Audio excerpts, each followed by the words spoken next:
JKN Tamil நண்பர்களுக்கு வணக்கம். கொடைக்கானல் கீழ்மலை பகுதியில் விவசாய நிலம் விற்பனைக்கு வந்துள்ளது. மொத்தம் 3 ஏக்கர் வந்துள்ளது.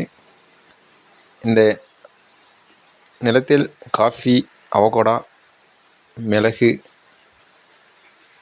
பல வகையான மரங்கள் உள்ளது. ரோடு ஃப்ரண்டேஜ் 1000 அடி வரை உள்ளது.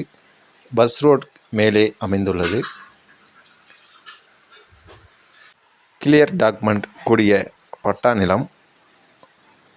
ஒரு ஏக்கரின் விலை 35 லட்சம் மட்டுமே. நம்ம சேனலை சப்ஸ்கிரைப் பண்ணாதவங்க சப்ஸ்கிரைப் பண்ணிக்கோங்க, ஷேர் பண்ணுங்கள், லைக் பண்ணுங்கள். நன்றி, வணக்கம்.